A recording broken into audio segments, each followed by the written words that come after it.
तो मैं ना पहले एक्चुअली स्केलर वेक्टर चालू करने के पहले, मतलब स्केलर वेक्टर का मैं थोड़ा सा क्विक दूंगा, बट उसके पहले मुझे ना थोड़ा सा फिजिक्स के ऊपर बात करते हैं हम लोग, ठीक है। मेरे कॉमन क्वेश्चन होते शायद से, तुम्हारा एक लेक्चर हुआ था तो मैंने क्या पढ़ाया था, कुछ कॉमन कुछ क्वेश्चन पूछा था मैंने, हाँ करंट इलेक्ट्रिसिटी पढ़ाया था मैंने, हीट लाइट वगैरह कुछ नहीं हुआ था। ओके ठीक है, चलो तो मैं आपको ना एक दो ऐसे क्वेश्चन पूछता हूँ, ठीक है। अब यहाँ पे ना मैं आपको कुछ कलर्स दिखा रहा हूँ, ठीक है। सब आपको समझ में आएगा कि कैसे दिमाग कैसे लगाना होता है, ठीक है। ये मैं एकदम बेसिक है, मैं जनरली 10th में पूछता था, मतलब मैं अलग अलग पहले सेमिनार्स लेता था अलग अलग जगह पे, आपको कैसे सोचना है, ठीक है, उसके ऊपर मैं पहले बात करते 15-20 मिनट।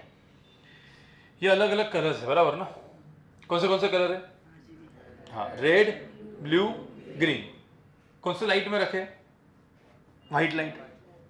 अब ऐसा पकड़ लो, इस व्हाइट लाइट को निकाल दो, हटा दो, और यहां पे व्हाइट लाइट की जगह ना एक ग्रीन बल्ब डाल दो, मतलब ये कौन सा लाइट है, सिर्फ ग्रीन। तो अब ग्रीन लाइट में ब्लू क्या दिखेगा और रेड क्या दिखेगा,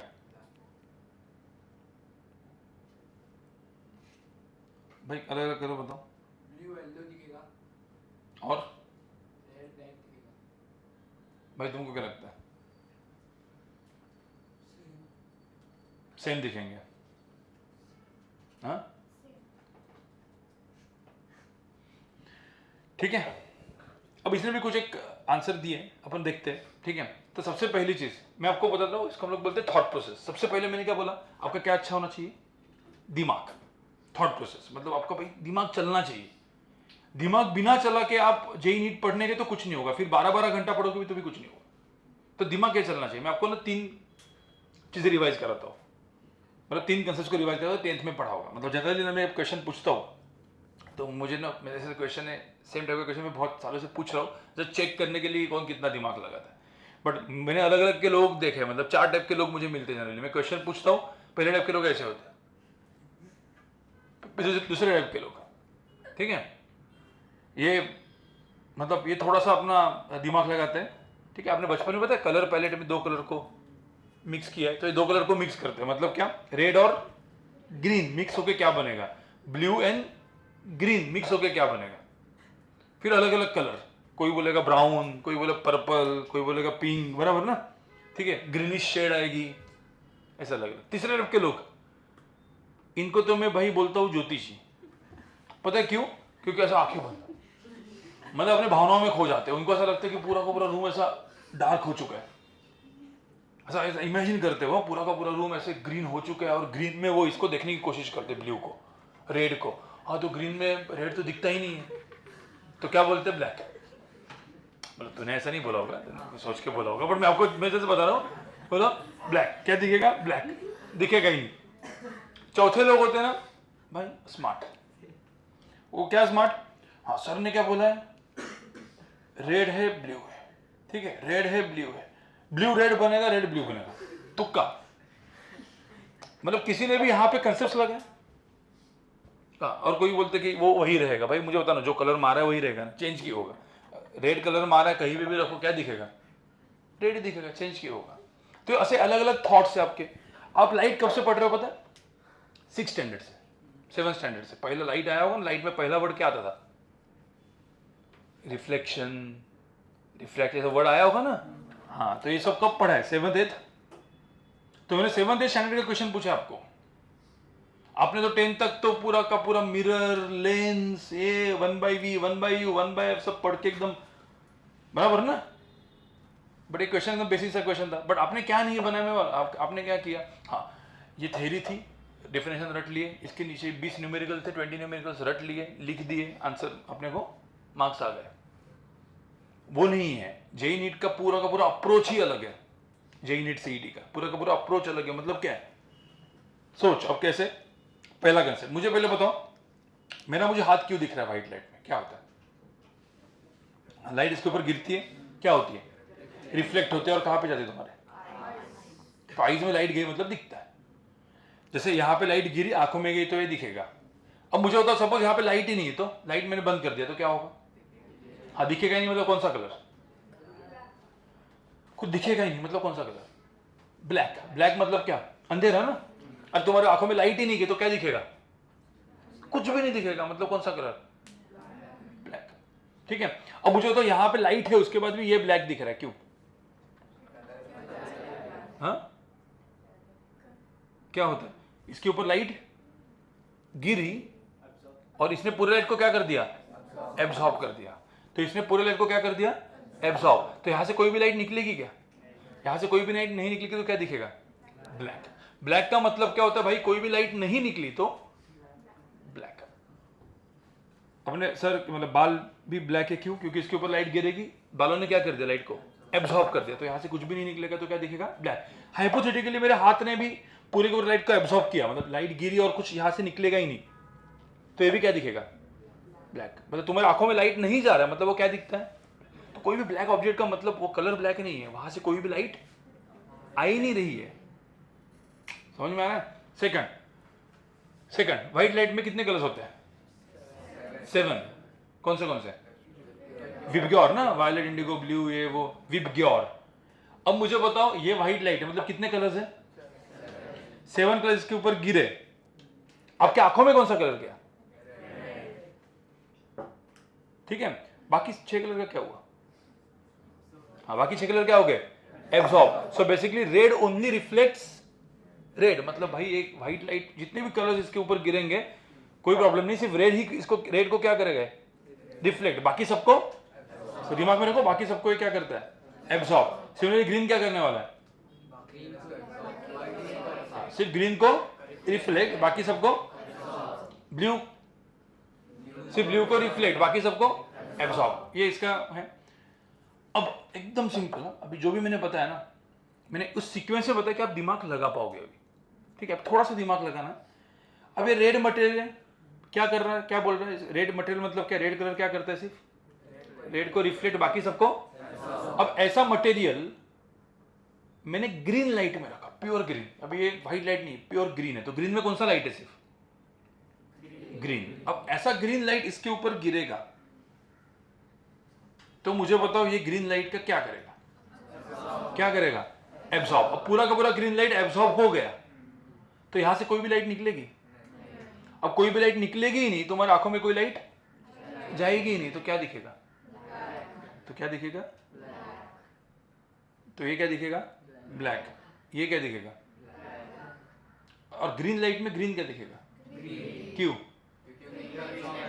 ग्रीन को क्या करता है? रिफ्लेक्ट। तो ग्रीन आएगा, ग्रीन को रिफ्लेक्ट करेगा, क्या दिखेगा? ग्रीन। व्हाइट क्या दिखेगा? जैसे ये व्हाइट है बराबर ना, अब व्हाइट लाइट में व्हाइट दिख रहा है, तो व्हाइट ग्रीन लाइट में क्या दिखेगा? क्यों? क्योंकि व्हाइट क्या करता है? हाँ, मतलब किसी को एब्सॉर्ब करता ही नहीं है, वो सब कुछ को क्या करता है? रिफ्लेक्ट। तो भाई ग्रीन आएगा, ग्रीन गिरा और ग्रीन को क्या किया? तो तुम्हारी आंखों में क्या जा रहा है? ग्रीन। मतलब क्या दिखेगा? ग्रीन। और ब्लैक तो क्या दिखेगा ग्रीन लाइट में?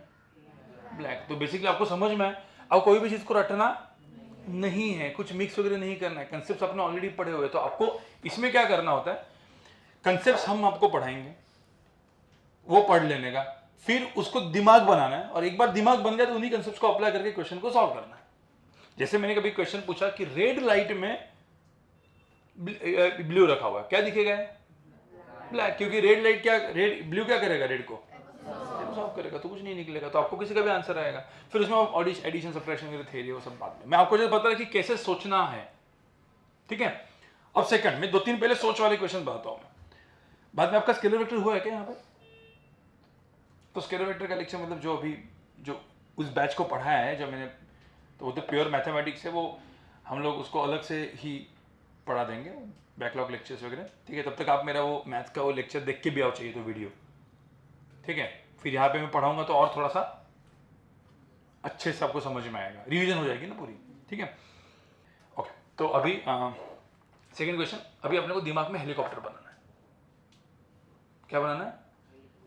हेलीकॉप्टर। कोई बोलेगा यहाँ पे सर इधर हमको नॉर्मल फेविस्टिक लगाने नहीं आता, हेलीकॉप्टर बनाना है। हेलीकॉप्टर नहीं, दिमाग में बनाना है। मतलब क्या करना है? पूरा का पूरा इमेजिन करना है। मैं आपको अभी मुझे बताओ, जो पहले टाइप के जो साइंटिस्ट थे, जो इन्वेंटर्स थे, वो क्या करते थे? हाँ, पहले क्या करते थे? सब ऑब्जर्वेशन करते थे। ऑब्जर्व करते थे ना चीज़ों को, ऑब्जर्व करके फिर उनको दिखता था हाँ ये नहीं हो रहा है, चलो इसके ऊपर प्रोडक्ट बनाते। इवन जो भी एंटरप्रेन्योर्स है, मतलब जितने भी स्टार्टअप्स जो भी बन रहे हैं, वो लोग क्या कहते हैं, गैप ढूंढते हैं ना, हाँ कि भाई ये नहीं है। अब जैसे जेप्टो, भाई 5 मिनट में डिलीवरी करना है, वो पहले नहीं था, चलो 5 मिनट में डिलीवरी करने का क्या तरीका हो सकता है, कैसे हो सकता है। हाँ, जो भी बाइकर्स है, जो भी वो है, उनको सपोज अपन ने जॉब भी दे दिया तो ये फटाफट डिलीवरी आजू बाजू में कर लेंगे। फिर उसका ऑपरेशंस, ये सब कुछ कब आएगा आदमी को, तो उसके पास क्या हो, दिमाग, मतलब इमेजिन करना हो, एग्जीक्यूशन, ये सब कुछ। इसलिए देखा ना आप, जितनी भी एंटरप्रेन्योर्स है, जितने भी सब साइंस फील्ड की है, क्यों, जितने भी सारे बिजनेसेस है जितने आज प्रेजेंट, 99% बिजनेस इनके साइंस वालों के, क्यों, क्योंकि वो भाई सोचते हैं। तो ऐसे आपको कुछ सोचना है, मैं आपको क्या करूंगा, 4 ऑब्जर्वेशंस दूंगा, 4 ऑब्जर्वेशंस। आपको जुगाड़ लगाना है और हेलीकॉप्टर को डिजाइन करना है, हेलीकॉप्टर कंसेप्ट बेसिकली। तो सबसे पहले तो 4 ऑब्जर्वेशन दे रहा हूं मैं। सबसे पहला ऑब्जर्वेशन, ठीक है, हेलीकॉप्टर के ऊपर क्या होता है, हाँ वो बड़े बड़े वर्ड नहीं, अपना पंखा, देसी भाषा में क्या, पंखा। तो हेलीकॉप्टर के ऊपर का पंखा घूमता है, हेलीकॉप्टर उड़ता है। अपने ऊपर भी क्या होता है घर में, पंखा, वो भी क्या होता है। तो मुझे बताओ, हेलीकॉप्टर का पंखा तो उड़ता है, अपने घर वाले पंखे को जोरदार घुमा दिया, उड़ेगा क्या, क्यों नहीं उड़ेगा भाई, छोटा है। हाँ, कोई बोले सब उल्टा है, कोई बोले अटैच्ड है, हाँ कोई बोले एरोडायनामिक्स, क्योंकि घर का पंखा नीचे की तरफ है और वो ऊपर है। हाँ, तो अपन एक काम करते हैं, चलो अपना घर का पंखा नीचे की तरफ है, इमेजिन करो ना। अपन ने सबसे पहला चीज क्या है, इमेजिन। अपना इमेजिन करते हैं कि भाई अपने पंखे को निकाल दिया और क्या कर दिया, उल्टा, मतलब सीधा कर दिया हेलीकॉप्टर की तरफ। अब कोई बोले अपना पंखा छोटा है, तो अपन क्या करते हैं, अपना पंखा हेलीकॉप्टर की तरह क्या कर दिया, बड़ा। और कोई बोलेगा सर अभी घूमेगा कैसे, इमेजिन करो घुमा दिया हेलीकॉप्टर से भी ज्यादा स्पीड से, तो घर के बाहर निकाल दिया, मतलब घर से कोई लेना देना नहीं उसको। अभी अपना जो पंखा है ना, उसको कहाँ पे कर दिया, बाहर, और बाहर करके क्या कर दिया, जोरदार घुमाया, हेलीकॉप्टर से भी ज्यादा स्पीड से। चलो हेलीकॉप्टर के ब्लेड थे, कोई बोलेगा हेलीकॉप्टर के ब्लेड कुछ अलग ही होंगे, चलो हेलीकॉप्टर के ब्लेड काट दिया और हेलीकॉप्टर अपने पंखे को लगा दिया और जोरदार घुमाया, अब उड़ेगा, उड़ सकता है। अब मैं आपको नहीं, लोड कम, प्लास्टिक का बना दिया, नहीं ये ऑब्जर्वेशन है ना। देखो साइंटिस्ट क्या करते हैं, अलग अलग, फिर प्लास्टिक का बना है, इसको घुमाने की कोशिश करते हैं, उड़ता है क्या देखते हैं। मैं बोला हूं अभी अपने पंखे को, ये जो पंखा है उस टाइप के पंखे को कितना भी जोरदार घुमाओ, पंखा नहीं उड़ेगा। क्यों, सोचना है। मैं आपको 4 ऑब्जर्वेशन दूंगा, पंखा कितना भी जोरदार घुमाओ, पंखा नहीं उड़ेगा। और सेकंड ऑब्जर्वेशन, ठीक है, सॉरी, सेकंड ऑब्जर्वेशन जो है, सेकंड ऑब्जर्वेशन में कुछ अरे पूछ के लेना था, ठीक है। अब ये घर पे जाके करो, ये घर पे, ये जो मैं आपको बोल रहा हूं, ये घर पे जाके करो, ठीक है। ये पेज है, अब इस पेज को मुझे ऊपर उड़ाना है, ऐसे ऐसे, तो नीचे से एयर ब्लो करना चाहिए, ऊपर से। हाँ, अभी किसी ने वो एक्सपेरिमेंट देखा होगा बचपन में, बचपन में एक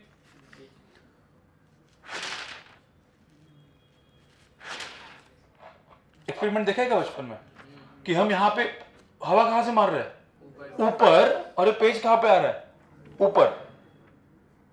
जो चमत्कार देखा ना, उसको फिजिक्स के लैंग्वेज में बोलते हैं बर्नौली प्रिंसिपल। क्या बोलते हैं, बर्नौली प्रिंसिपल। बहुत घटिया सा नाम है, अपने को नाम से लेना देना नहीं है, सिर्फ दिमाग। बर्नौली प्रिंसिपल क्या है, बाजू में रखो, बर्नौली प्रिंसिपल क्या है, क्यों ये ऊपर आया।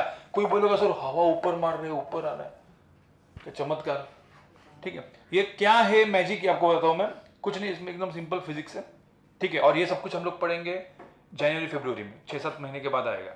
उसका मैथ्स भी पहले अपन मैथ्स पढ़ेंगे, बट मैं आपको जैसे बता रहा हूं कि क्यों ऐसे होता है, ठीक है। उसका एकदम सिंपल सा चीज, पहले मुझे बताऊं, एक पेज को ऊपर उठाना है, कहां का फोर्स ज्यादा होना चाहिए, फोर्स नीचे का फोर्स ज्यादा, ऊपर का फोर्स। अभी मैं फोर्स वर्ड यूज नहीं करूंगा, एक वर्ड यूज करूंगा प्रेशर। बचपन में पढ़े ना प्रेशर, प्रेशर क्या होता है, फोर्स अपॉन एरिया करके फॉर्मूला है उसका। प्रेशर क्या होता है, फोर्स, मतलब more the force more the pressure, more the pressure, force जितना ज्यादा उतना प्रेशर ज्यादा। तो अभी मैं फोर्स के जगह वर्ड क्या सा यूज करूंगा, प्रेशर, तो मुझे तो इसको ऊपर उठाना, कहाँ का प्रेशर ज्यादा होना चाहिए? नीचे का प्रेशर ज्यादा, ऊपर का प्रेशर नीचे करना है तो ऊपर का प्रेशर ज्यादा, नीचे का प्रेशर, और ऐसे हैंगिंग रखना है, हैंगिंग। तो क्या करना है? तो दोनों का प्रेशर क्या होना चाहिए? Balance, equal. इतना समझ में? अब मैं एक सेंटेंस बोलता हूं, मुझे बताओ वो सेंटेंस मैथमेटिकली क्या है? मैं जो सेंटेंस बोलूंगा वो मैथमेटिकली क्या है? ठीक है, इसको क्या बोलते हैं? Air speed increases, pressure decreases. हाँ, air speed decreases, pressure increases. तो मुझे तो air speed and pressure both of them are what? अरे इनवर्सली प्रोपोर्शनल ना। Air speed and pressure both of them are, मतलब एयर स्पीड बढ़ेगा तो pressure क्या होगा?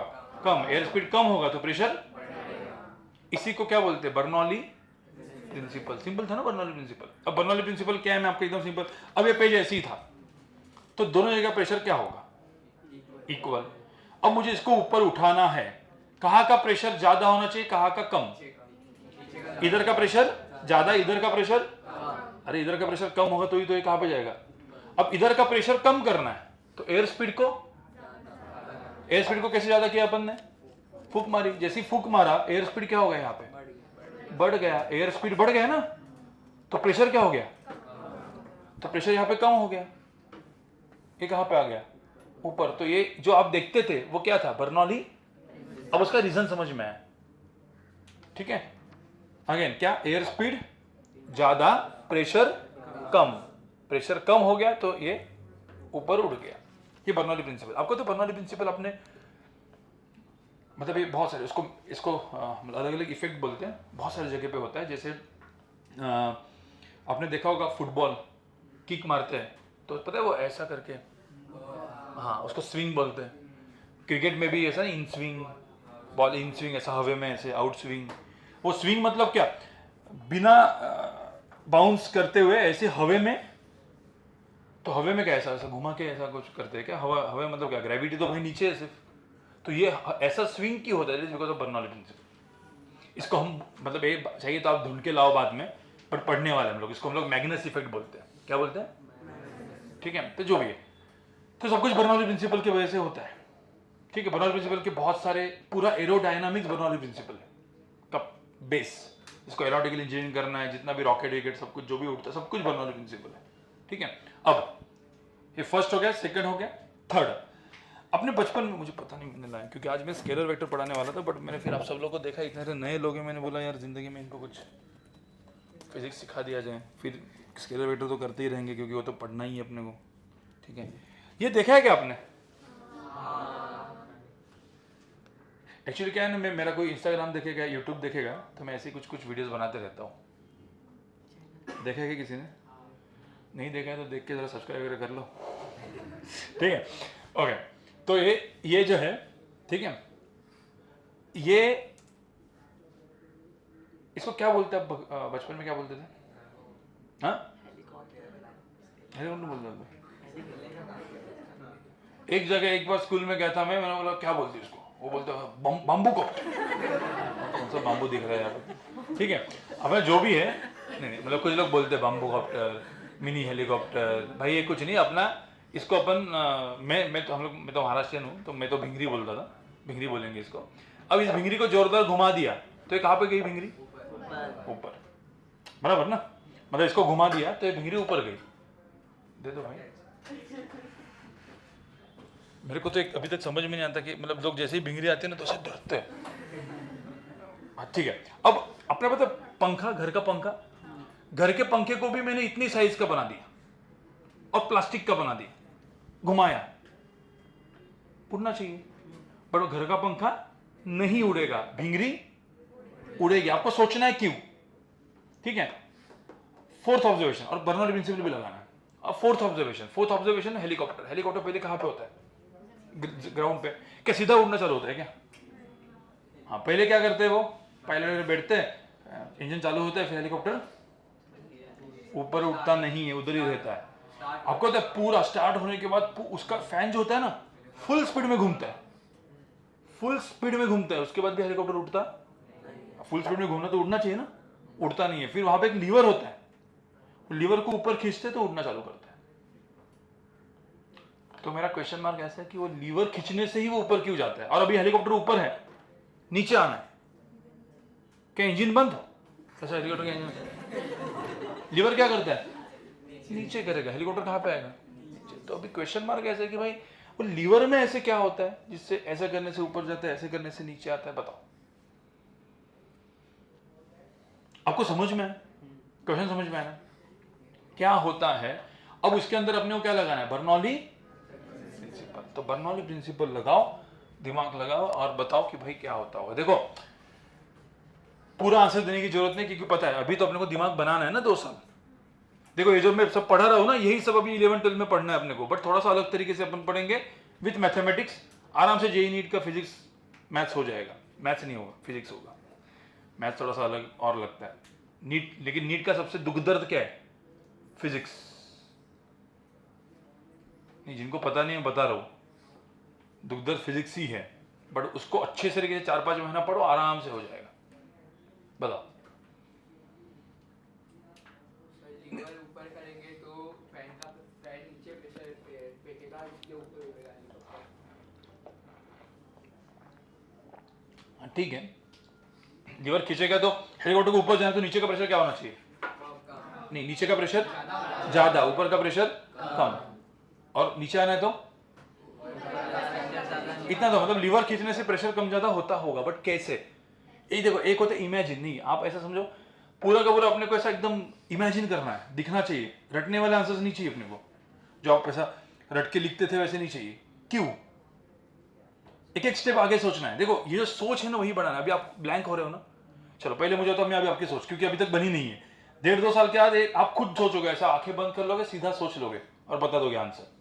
और तब जब ये सोचना हो जाएगा आपका, तब समझ जाएगा जेईई नीट आपका हो गया। मतलब मुझे पहले तो बताओ, पहले आप क्या सोचोगे? हाँ, 4 ऑब्जर्वेशन दिया था, भिंगरी दी थी और पंखा दिया था, क्या डिफरेंस है उसमें भिंगरी और पंखे में?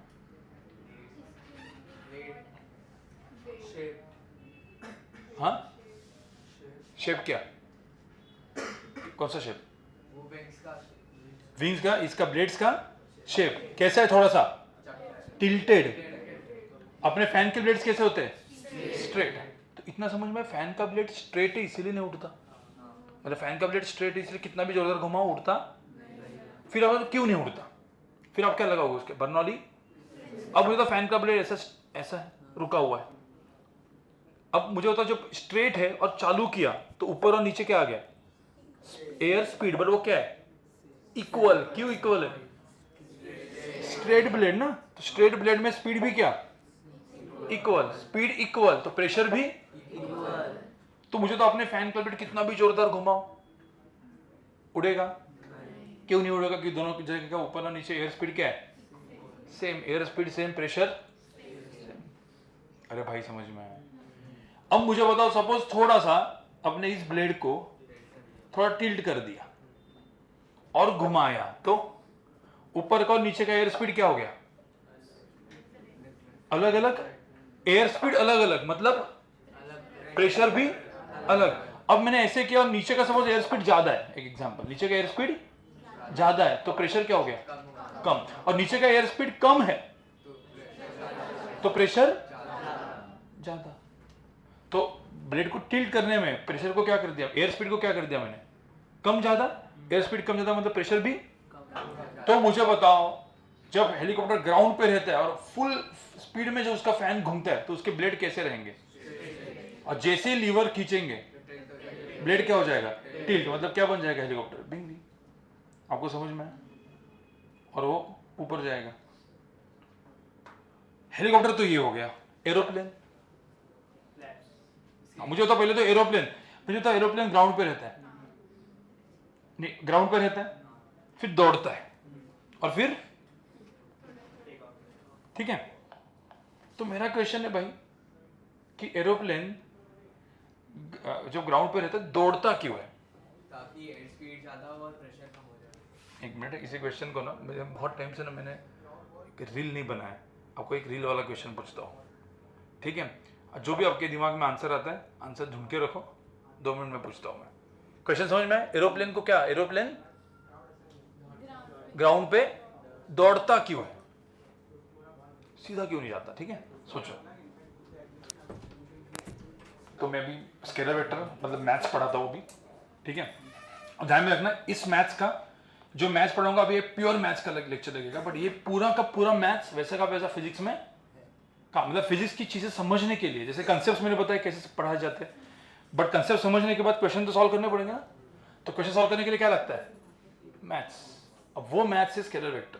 अब उसका जो ट्रिग्नोमेट्री वाला मैथ्स है वो सब कुछ, जैसे नीट वालों को नीट वाले मैथ्स नहीं लेंगे, तो उनको जो बेसिक मैथ्स होता है वो अलग से होगा, जिसमें trigonometry, quadratic, sequence and series, logarithm, ये सब कुछ पढ़ाया जाएगा। बाकी मैथ्स अपना जेई के मैथ्स में जो मैथ्स के लेक्चर्स होंगे उसमें आप ये सब बेसिक से पढ़ते जाओगे। और बेसिक मतलब हम लोग यहाँ पे जब ट्रिग्नोमेट्री चालू हुआ था आपका, जब ट्रिग्नोमेट्री भी चालू होता है एकदम जीरो लेवल, मतलब 9th स्टैंडर्ड से चालू करेंगे हम। तो पहले 9th स्टैंडर्ड का 10th स्टैंडर्ड का खत्म कर देंगे एकदम सिंपल वाला, फिर हम लोग 11th 12th में जंप मारेंगे। मतलब जो भी आपने कुछ पाप बीप किए होंगे तो भूल जाएंगे, ठीक है। तो कोई फर्क नहीं पड़ता आपको 10th में कितने मार्क्स आए हैं, ठीक है, कुछ फर्क नहीं पड़ता। मैं आपको बता रहा हूँ 10th में 70 मार्क्स भी लाया होगा ना, IIT क्रैक कर सकता है, नीट क्रैक कर सकता है। और 10th में 99% भी आके भी IIT नीट क्रैक नहीं होता, क्योंकि दोनों पढ़ने का तरीका ही अलग है, ठीक है। तो 10th के मार्क्स के ऊपर खुद अपने आप को जज मत करो, ठीक है।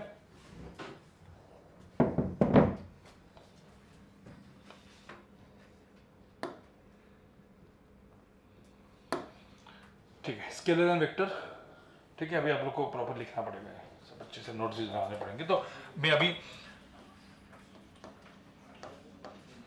स्केलर एंड वेक्टर,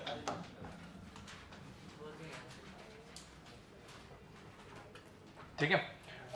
जब मैं बोलूंगा, अभी पहले लिखने का नहीं, अभी सिर्फ देखने का, और जब मैं बोलूंगा तभी लिखने का, अभी कुछ नहीं, अभी सिर्फ हेडिंग लिख के रखो स्केलर एंड वेक्टर करके, ठीक है।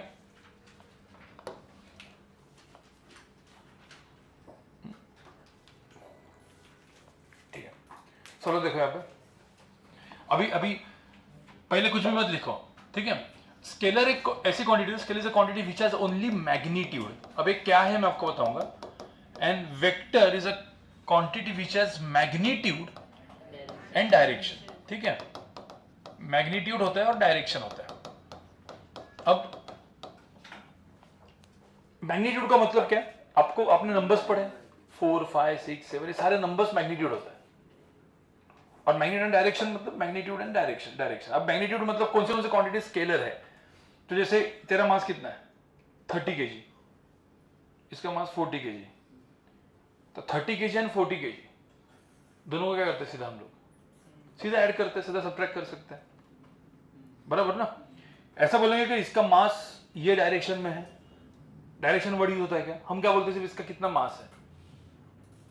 तो मास को डिफाइन करने के लिए क्या लगता है, सिर्फ मैग्नीट्यूड, नंबर, मास। ऐसे कौन से क्वांटिटीज है, मास हो गया, टाइम 2 घंटे हुए इस डायरेक्शन में, ऐसा बोलते हैं कभी अपन नहीं।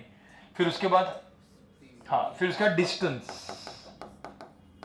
ठीक है, डिस्टेंस अपॉन टाइम को क्या बोलते हैं, स्पीड। ये बहुत सारी ऐसी क्वांटिटीज है जो फिजिक्स में अपन पढ़ने वाले जो क्या है, स्केलर, मतलब उसके पास सिर्फ मैग्नीट्यूड लगता है। बट ऐसे कुछ क्वांटिटीज है जिनको क्या चाहिए, डायरेक्शन। उसका सबसे बेस्ट एग्जांपल मैं देता हूं मेरे, अभी जैसे ये कॉमन एग्जांपल है, कहाँ बराबर देता हूँ मैं। लेट्स से आप अभी कहाँ पे, मुंबई में, चलो मुंबई से कहाँ पे जाना है आपको, बताओ एक आध कोई शहर का नाम बताओ। हाँ, गुजरात दे दो। तो ऐसे चलो, मुंबई से जाना है अपने को लेट्स से दिल्ली, ठीक है। अब अपने को दिल्ली जाना है, कितने पाथ में जाओगे, कैसे जाओगे, कितने वेज है? नहीं, वो ऐसा मत बोलो, मतलब कोई बोलेगा सर मैं कार में जाऊंगा, कोई बोलेगा ट्रेन में जाऊंगा, ऐसा कितने मतलब पास मतलब क्या, कितने वेज है। कोई बोलेगा सर ऐसा जाऊंगा, कोई बोलेगा सर ऐसा घूम के जाऊंगा, कोई पागल होगा बोलेगा मैं पाकिस्तान जाऊंगा, ठीक है, फिर यहाँ से यहाँ पे आऊंगा, फिर वापस दिल्ली जाऊंगा। तो कितने पाथ कितने हुए, इनफाइनाइट वेज, इतना पाथ्स, राइट। मुझे वो तो इससे मुंबई से दिल्ली, समझ ये पाथ से गए तो लगा था 1000 किलोमीटर, ये इस पाथ से गए 3000 किलोमीटर, जो पाकिस्तान जाके आया था उसको लगा था 10,000 किलोमीटर। सबसे शॉर्टेस्ट पाथ कौन सा था? नहीं, इसमें सबसे शॉर्टेस्ट पाथ मुंबई से दिल्ली जाना है सीधा शॉर्टेस्ट पाथ में, हाँ स्ट्रेट जाने का ऐसा, बराबर ना, और शायद लगा उसको 800 किलोमीटर। ठीक है, तो मुंबई से दिल्ली शॉर्टेस्ट पाथ कितना था? बट मैंने अभी तुझे बोला, मैंने तुझे बोला कि भाई इधर से निकल मुंबई से 800 किलोमीटर जा, दिल्ली पहुंचेगी? क्यों नहीं पहुंचेगी? हाँ, क्योंकि भाई ऐसे गया तो सीधा समुद्र में पहुंचेगी, पीछे नीचे गया तो कहां पे पहुंचेगी भाई? बैंगलोर, केरला। हाँ, तो मल्लू है क्या? मजाक है। ठीक है, 800 किलोमीटर। अब मतलब अपने को क्या लगा? हाँ, 800 किलोमीटर डिस्टेंस, वो क्या है, इसको क्या बोलते हैं हम लोग? मैग्नीट्यूड। और डायरेक्शन, कि भाई मुंबई से इस डायरेक्शन में जा 800 किलोमीटर तो पहुंचेगी। तो ये जो क्वांटिटी है इसको हम बोलते हैं डिस्प्लेसमेंट। क्या बोलते हैं? बचपन में पढ़ा होगा। अब पूरा स्पेलिंग लिखो, मैं डिस्प्लेसमेंट लिखा है, अब पूरा स्पेलिंग लिखो। और डिस्टेंस अपॉन टाइम को क्या बोलते हैं? डिस्टेंस अपॉन टाइम को क्या बोलते हैं बचपन में? स्पीड। डिस्टेंस अपॉन टाइम को क्या बोलते हैं? वेलोसिटी। तो वेलोसिटी भी क्या हो गया? वेक्टर, क्योंकि वेलोसिटी वेक्टर है, स्पीड स्केलर है, डिस्प्लेसमेंट वेक्टर, डिस्टेंस। फिर वेलोसिटी के बाद वेलोसिटी अपॉन टाइम क्या होता है? एक्सेलरेशन। ये सब अच्छे से पढ़ेंगे हम 1-1.5 महीने के बाद। काइनेमेटिक्स जब चैप्टर रहेगा तो अच्छे से पढ़ने वाले, बट अभी उसका पहले मैथ्स देख रहे हैं कि सारे टर्म्स के साथ करना क्या है हम लोग को। तो ये हो गया एक्सेलरेशन, ठीक है। फिर उसके बाद एक्सेलरेशन, मास इनटू एक्सेलरेशन क्या होता है? फोर्स। तो फोर्स, ये सारे के सारे क्या क्वांटिटीज है?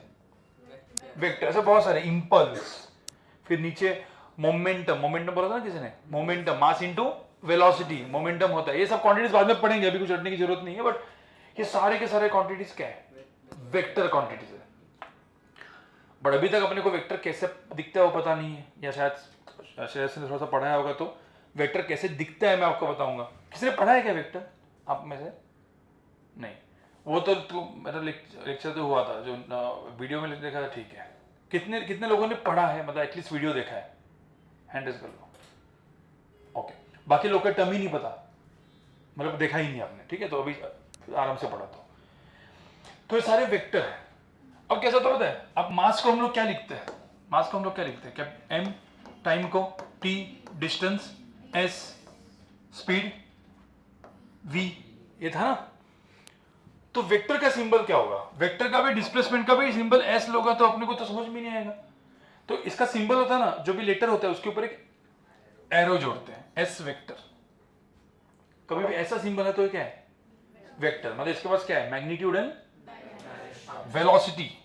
तो v ऐसा यूज करने का ऊपर arrow, acceleration a arrow, force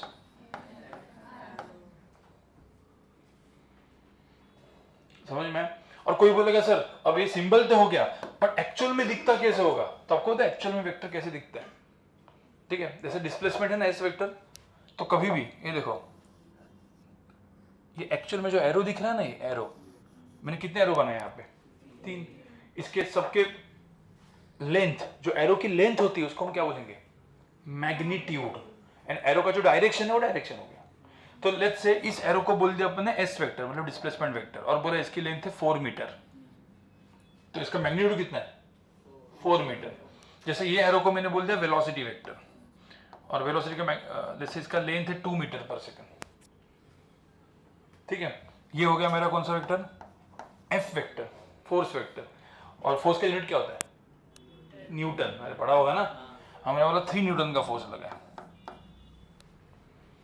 तो बेसिकली कोई भी एरो को हम लोग क्या बोलेंगे? Vector. S vector, V vector, F vector. तो अब ऐसे ये टर्म कहां पे आएंगे अपने को? फिजिक्स में। आज के लिए हम लोग एस, वी, एफ ये सब टर्म्स नहीं यूज करेंगे, हम लोग ए बी सी यूज करेंगे, क्योंकि उसका क्या देख रहे हैं अपन? मैथमेटिक्स। यूनिट्स लिखेंगे नहीं, आज नहीं लिखेंगे, मतलब आज मतलब स्केलर वेक्टर के टाइम में। जैसे फिजिक्स चालू होगा, वो ए vector, B vector, C vector की जगह क्या डालेंगे अपन? एफ, एक फोर्स F1, दूसरा फोर्स F2, तीसरा फोर्स F3, फिर उनको ऐड, सब्ट्रैक्ट, मल्टीप्लाई जो भी करने करेंगे। तो इन शॉर्ट अपने को क्या पढ़ना है अभी? वेक्टर्स मतलब एरोस को के साथ क्या किया जाता है, एरो को ऐड कैसे, कभी बचपन में पढ़ा है कि एरो को कैसे ऐड करते हैं, नंबर्स को कैसे ऐड करते हैं, पता है 4+3 कितना होता है? बट वही 2 एरो दे दिया मैंने आपको और बोला चलो 2 एरो को ऐड करके दिखावाता है। तो एरो को बिना ऐड करके फिजिक्स पढ़ सकते हैं क्या? क्योंकि पूरे पूरे फोर्स, वेलोसिटी, एक्सेलरेशन सब एरोज ही है, तो एरोज को ऐड करने तो आता ही नहीं था। बट तब तक तो आपने 8, 9, 10 में तो पढ़ लिया फिजिक्स। तो इसलिए 8, 9, 10 में जो फिजिक्स पढ़ते हैं वो सही तरीके से नहीं पढ़ते, वो उसमें कुछ एजम्पशंस होते हैं। अभी हम जो फिजिक्स पढ़ेंगे वो पूरा का पूरा डेप्थ में पढ़ेंगे, बट वो डेप्थ समझने के लिए उसका मैथ समझना जरूरी है, और वो है स्केलर वेक्टर। समझ में आया स्केलर वेक्टर क्यों पढ़ा जाता है? हाँ, अब ये जो एरो है ध्यान में रखना, इसको हम क्या बोलते हैं? मैग्नीट्यूड, और ये क्या हो गया? Direction, vector. ठीक है, अब ये जो है इसको हम बोलते हैं tail of the vector, T, और इसको हम बोलेंगे हेड ऑफ द वेक्टर, क्या? एच। तो ये क्या हो गया इसका? Tail head. ये भी क्या हो गया? Tail head. अब होता क्या है, मैंने बोला कि magnitude of vector S vector is equal to 4। क्या ये अपन ऐसा लिख सकते हैं क्या? मतलब पूरा वेक्टर, और नंबर तो क्या स्केलर बोला था ना मैंने, तो यहां पे तो वेक्टर इक्वल टू क्या लिख दिया अपन ने? 4, तो गलत लिख दिया। तो एक्चुअली क्या लिखना चाहिए फिर? Magnitude of vector S is equal to क्या? 4। इतना लंबा लिखने से अच्छा एक मस्त वाला सिंबल है, आपने बचपन में सिंबल पढ़ा होगा ऐसे, पता है किसको क्या बोलते थे? मॉड्यूलस। कौन सा सिंबल? Modulus, mod. तो इसको हम लोग क्या बोलेंगे? Mod of vector S is equal to कितना? 4। तो इसमें मॉड ऑफ वेक्टर वी कितना है? 2, मतलब 2 मीटर पर सेकंड, बट अपन 2 लिख देंगे। Mod of vector F is 3, और मॉड कांट बी निगेटिव। कभी लेंथ कभी वेक्टर की निगेटिव हो सकती है क्या? कभी बोलेंगे कि -2 मीटर का वेक्टर है, नहीं, तो हमेशा length is always, so magnitude is always. और बचपन में ये सिंबल यूज होता है पॉजिटिव वैल्यूज को दिखाने के लिए, जिन्होंने पढ़ा होगा, समझ में है? तो अभी एकदम सिंपल मैंने क्या बताया, स्केलर क्या होता है जिसके पास क्या होता है? सिर्फ मैग्नीट्यूड। वेक्टर क्या होता है? Magnitude and direction. स्केलर बहुत सारे क्वांटिटीज है, तो स्केलर बचपन में पढ़ा है अपन ने, जो अपन बचपन में ऐड सब्ट्रैक्ट करते थे ना नंबर्स, वो सब क्या थे? स्केलर्स। वेक्टर क्या होता है? एरो। कोई भी एक एरो को हम क्या बोलते हैं? वेक्टर, जिसके पास मैग्नीट्यूड एंड डायरेक्शन। और एरो के पास टेल होता है, हेड होता है, एरो का जो लेंथ होता है उसको हम क्या बोलते हैं? मैग्नीट्यूड, और उसका जो सिंबल है वो लेटर एंड वेक्टर। कोई भी ऐसा लेटर, आप कोई भी लेटर उसके ऊपर क्या डाल दो। अब कोई बोलेगा सर एरो ऐसी ऐसा उल्टा कर सकते हैं क्या? नहीं।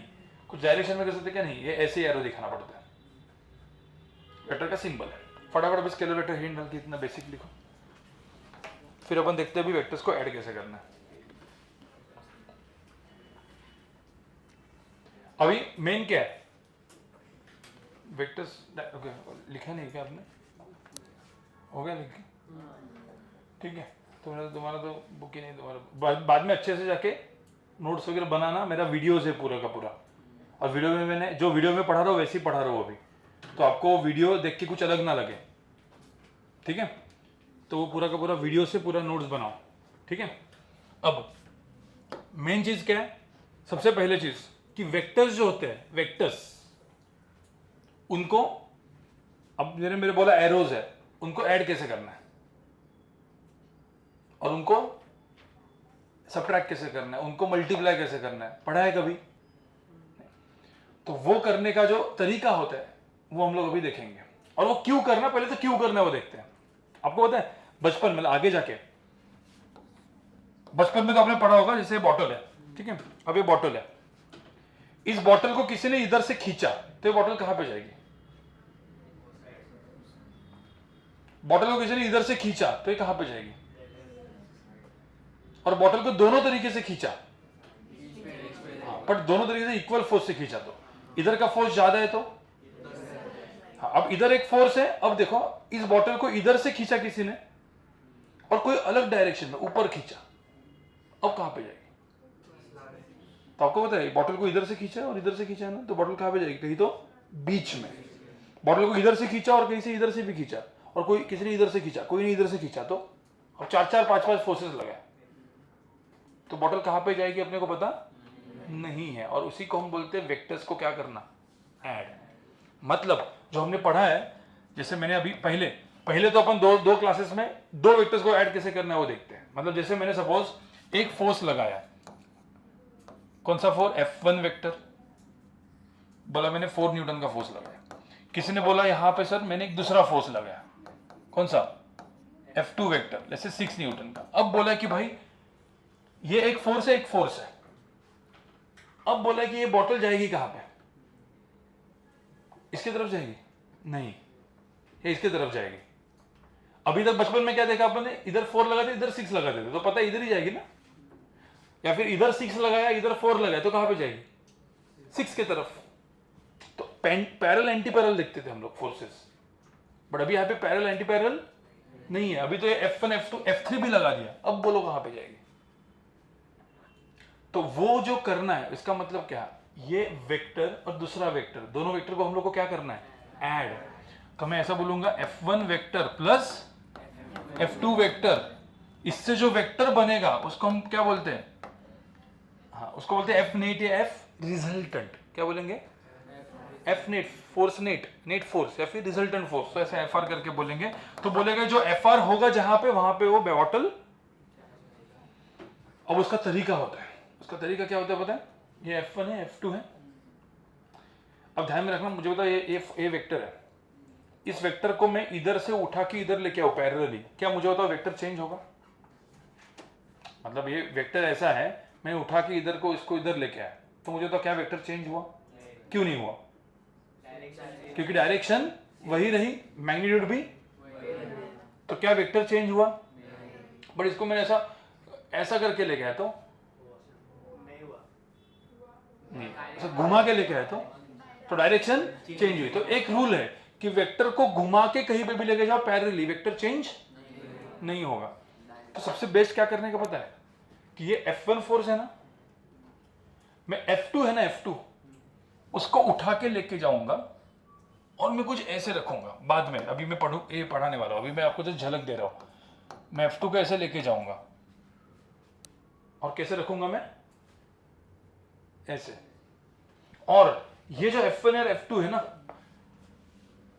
इसको मैं ऐसे बोलूंगा, ये इसका टेल है F1 का, ये क्या है, हेड, ये इसका क्या है, टेल, और ये इसका हेड। फिर मैं पहले का टेल दूसरे का हेड ज्वाइन करूंगा, तो ये क्या बन गया, यहां पे क्या बन गया, ट्रायंगल। और इसी को हम बोलते हैं triangle law of vector addition. आपको होता है रिजल्टेंट फोर्स, ये होता है रिजल्टेंट फोर्स। मतलब ये जो बॉटल है कहां पे जाने वाली है, बीच में। और ये कौन सा लॉ बन गया, ट्रायंगल लॉ। कौन सा लॉ, अब कोई बोलेगा सर नीचे वाला ट्रायंगल बनाया, अब ऊपर वाला ट्रायंगल बनाओ। ऊपर वाला ट्रायंगल कैसे बनेगा, अब जैसे F2 को शिफ्ट किया ना मैंने, F1 प्लस F2 हुआ, अब मैं किसको शिफ्ट करूंगा, F1 को शिफ्ट करूंगा। मैं F1 को शिफ्ट करूंगा ऊपर ऐसे, तो ऊपर वाला चीज क्या बन गया, F2 प्लस F1, और नीचे ऊपर भी क्या बन गया, एक ट्रायंगल। तो नीचे का ट्रायंगल ऊपर का ट्रायंगल दोनों को कंबाइन करके क्या बन गया, पैरेललोग्राम। तो इसको इसीलिए पैरेललोग्राम लॉ भी बोलते हैं। तो इसलिए वेक्टर्स को ऐड करने के दो लॉ होते हैं, कौन से, triangle and parallelogram. But parallelogram बनता है कैसे, दो ट्रायंगल से, तो ट्रायंगल बेस होता है। मैं आपको जस्ट क्विकली बताया, और ये कहां पे यूज होने वाला सब कुछ, फिजिक्स में। अब यही इसके जगह क्या आएगा, velocity, v1 v2 a1 a2 acceleration. अब मैं लेकिन आज के लेक्चर के लिए, अभी स्केलर वेक्टर के लिए मैं F1 F2 के लिए यूज नहीं करूंगा। बाद में हम लोग फिजिक्स में क्या यूज करने वाले हैं, F1 F2 F3 F4 a1 a2 v1 v2 v3 momentums, ठीक है, ये सब टर्म्स यूज करने वाले हैं। आज के लिए अपना अभी हेडिंग है वेक्टर एडिशन, ठीक है। अब वेक्टर एडिशन दो तरीके के होते हैं, क्या क्या बोला मैंने, एक कौन सा लॉ, हाँ अभी मैंने बोला ना, एक ट्रायंगल लॉ, और दूसरा क्या था,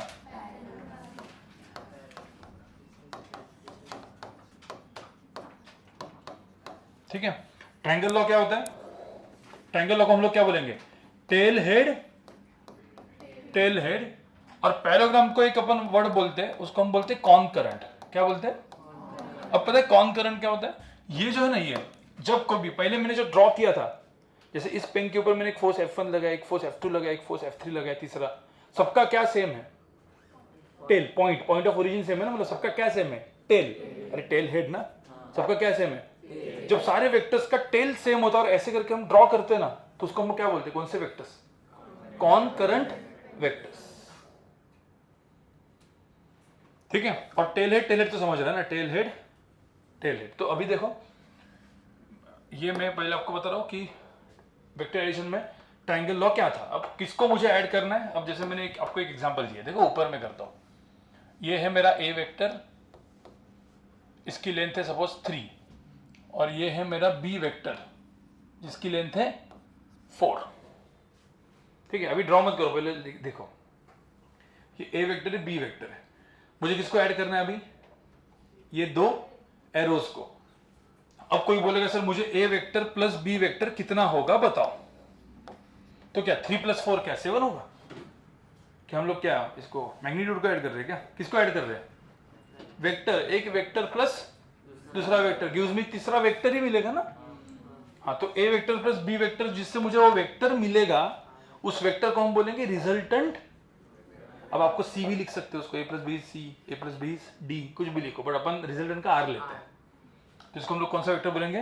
आर वेक्टर। आपको जो चाहिए वो लिख सकते हो, बट अपन अभी रिजल्टेंट का आर ले लेते हैं। तो तुम a + b करो, अब मुझे तो a + b करो यहाँ पे। तो पहले क्या करोगे? a + b करना है तो a को क्या करेंगे? a को ऐसे लेके, अरे मैं घुमा सकता हूँ ना, तो a को मैं पैरेलल लेके आया ऐसे, ठीक है, a को ड्रॉ किया, कितना लेंथ है इसका? 3। b को कहां से घुमा के लेके आया? और कैसे रखूंगा मैं इसको? कौन सा है ये? b है 4। तो मुझे बताओ यहाँ पे क्या हो गया है? Tail head, tail head. तो टेल हेड हुआ ना। फिर पहले का टेल और लास्ट वाले का हेड को कनेक्ट करेंगे तो क्या मिल जाएगा? रिजल्टेंट। तो पहले का टेल और टेल से हेड, ऐसा तो ये चीज क्या हो जाएगा मेरा? थोड़ा सा ऐसा हुआ है वो, अब समझ जाओ, स्ट्रेट। ठीक है। अब कोई बोलो सर a + b क्यों? मतलब पहले a को उठाए फिर b को उठाए, ऐसा भी हो सकता है। पहले किसको उठाएंगे? b को, फिर बाद में a को। तो चलो ना पहले b को उठाते हैं, तो पहले b को उठाया, b को उठा के ऐसे लेके आए। कैसे लेके आना पड़ेगा अपने को? हमेशा पैरेलली। फिर किसको लेके आएंगे? कैसे? पैरेलली। तो b को उठाया 4, a को उठाया। अब क्या करेंगे हम लोग? किसको ज्वाइन करेंगे? पहले का टेल, लास्ट वाले का हेड। ये क्या हो जाएगा? रिजल्टेंट। क्या बोलेंगे? तो you know how to draw resultant में समझ में आया? अब देखो ना, रिजल्टेंट ये है और ये दोनों क्या दिख रहे हैं? सेम ही है ना। अब इस ट्रायंगल से बनाओ या इस ट्रायंगल से, आपको पता ना, a + b लिखो या फिर क्या लिखो, b + a लिखो, दोनों चीजें क्या होती है? सेम। और ये जो लॉ होता है इसी को हम लोग क्या बोलते हैं? Triangle law. बट इसमें जो कॉन्फ़िगरेशन है, अब किसको ऐड करना है मुझे बताओ? a और b को। तो दोनों वेक्टर्स a और b आप देखोगे यहाँ पे, a और b क्या दिख रहे हैं? Tail head, tail head. इसमें भी क्या दिख रहा है?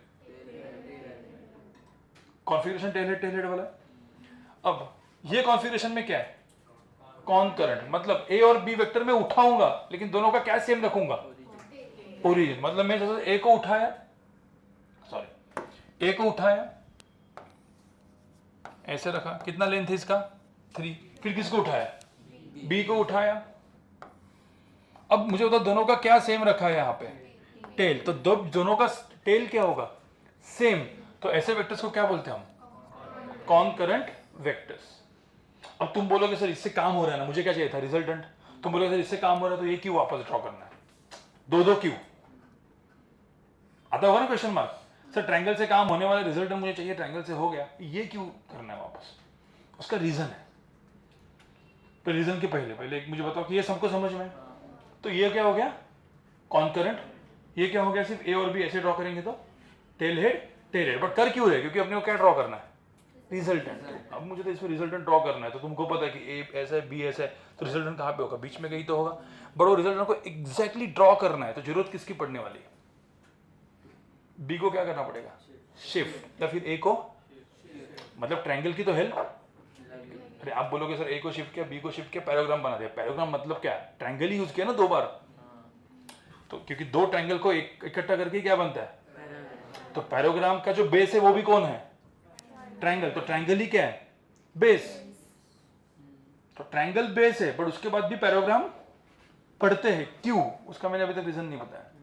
ठीक है, तो पहले तो मुझे बताओ, हाँ, रिजल्ट कैसे ड्रॉ करेंगे यहाँ पे बताओ, क्या करेंगे पहले? बी को क्या करेंगे? शिफ्ट। तो पहले कोई बोलेगा सर ठीक है, इसमें मैंने ये जो बी था, इस बी को ऐसे शिफ्ट किया, लेंथ कितना था यहाँ पे? 4, तो क्या हुआ यहाँ पे? Tail head, tail head. फिर क्या किया इधर, रिजल्टेंट को क्या किया है, इधर से इधर क्या कर दिया? ड्रॉ। तो ये हो गया मेरा रिजल्टेंट वेक्टर। अरे समझ में आया? कोई बोलेगा कि बी को क्यों शिफ्ट किया, ए को करते हैं। तो यहाँ पे क्या कर दिया? ए को कर दिया। मैं मतलब करूंगा नहीं, मतलब ये बट दिखाने के लिए।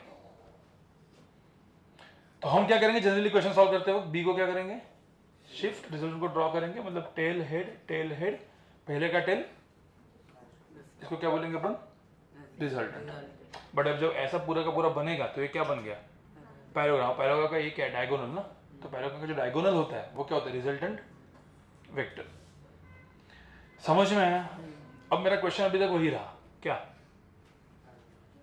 हम लोग एक टेल को सेम क्यों करना है, कॉन्करेंट क्यों ड्रॉ करना है? मुझे पता है मुझे दो वेक्टर्स को ऐड करना है, तो सीधा का सीधा मैं क्या करूंगा? ये वेक्टर उठाऊंगा, ये वेक्टर उठाऊंगा, टेल हेड करूंगा, रिजल्टेंट को ड्रॉ करूंगा यूजिंग क्या? ट्रायंगल। पैराग्राम में क्यों वो टेल करूं? बट आपको पता है सबसे पहला तो काम होता है जो फिजिक्स में जो डायग्राम बन के आती है, जिसको हम बाद में एक नाम देंगे, मतलब जब न्यूटन लॉज ऑफ मोशन करके चैप्टर पढ़ेंगे, काइनेमेटिक्स पढ़ेंगे, तो फिजिक्स में जो डायग्राम बन के आती है ना, वो खुद ही टेल वाली होती है। मतलब जैसे मैंने बोला कि ये बैग है, जैसे ये बैठा है यहाँ पे, मैंने बोला इसके ऊपर कौन से फोर्सेस लग रहे हैं, तो पता है जो बैठा है एक फोर्स लग रहा है ऊपर, नॉर्मल फोर्स, फिर ग्रेविटी उसको खींच रही है तो mg फोर्स, फिर लाइट एक उसके ऊपर फोर्स डाल रही है तो क्या? लाइट का फोर्स, फिर हवा चल रही होगी तो हवे का फोर्स। तो इतने सारे फोर्स इसके ऊपर लग रहे हैं, फ्रिक्शन लग रहा होगा तो फ्रिक्शन फोर्स। तो ये सारे फोर्सेस को ड्रॉ कैसे करते पता है? सबके टेल क्या करते हैं? जॉइन। तो इसका जो डायग्राम ड्रॉ करेंगे ना फिजिक्स में, वही उसमें ही क्या करेंगे, वो डायग्राम ही क्या होगा? कॉनकरेंट। तो फिजिक्स में डायरेक्टली डायग्राम कौन सा यूज होगा? कॉनकरेंट डायग्राम यूज होने वाला है सीधा। अब मुझे बोला कि इसका रिजल्टेंट क्या होगा। अब मैंने बोला दो वेक्टर को कॉनकरेंट ड्रॉ किया और बोला कि रिजल्टेंट ड्रॉ करो, तो ट्रायंगल लॉ की जरूरत तो पढ़नी वाली, मतलब डायग्राम खुद ही बना के क्या आएगा? कॉनकरेंट। और फिर यूज क्या करना पड़ेगा? ट्रायंगल। अरे समझ में आया? तो इसलिए दोनों चीजें पढ़नी होती है। भाई समझ में आया कि नहीं आया? अभी एक दो और डायग्राम बना देंगे तो और समझ में आ जाएगा। तो पहले तो ऐसा लिखो वेक्टर एडिशन। कितने लॉ वेक्टर एडिशन के कितने मेथड्स है? दो। एक क्या है? ट्रायंगल लॉ वेक्टर एडिशन, दूसरा ट्रायंगल लॉ वेक्टर एडिशन को क्या बोलेंगे हम लोग? Tail head configuration. पहले का टेल लास्ट वाले का हेड को कनेक्ट करेंगे तो रिजल्टेंट मिलेगा। तो ए बी को ऐसा घुमाओ, पैराग्राम में दोनों सारे वेक्टर्स के टेल्स क्या करेंगे? कनेक्ट करेंगे, उसको हम लोग क्या बोलेंगे? कॉनकरेंट। कॉनकरेंट ड्रॉ में बस इतना पहले लिखो। तक अब तक थ्योरी पढ़ रहे हैं, अब इसके बाद होगा चालू मैथ्स। इसके बाद हम लोग मैथ्स पढ़ेंगे। तो सिर्फ दो डायग्राम बनानी है, सिर्फ डायग्राम वाला देखते हैं अपन कि डायग्राम को बनानी आती है क्या। ठीक है, दो डायग्राम बनाने में ए वेक्टर बी वेक्टर ड्रॉ करके दूंगा, आपको क्या निकालना है? डायग्राम निकालना है। अब फिजिक्स में डायरेक्टली क्या आएगा देखो, इसको लिखो पहले। हुआ? पक्का हो गया तुम्हारा? ठीक है, अब क्वेश्चन मार्क देखो। अब पहले तो मुझे बताओ, मैंने ऐसे डायग्राम बना के दिया, ये मेरा ए वेक्टर और ये है मेरा बी वेक्टर। ठीक है, सुनो, ये ए वेक्टर, ये है बी वेक्टर।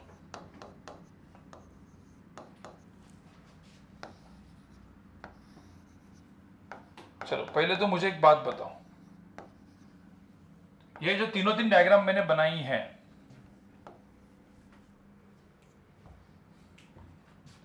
चार डायग्राम बनाता हूं।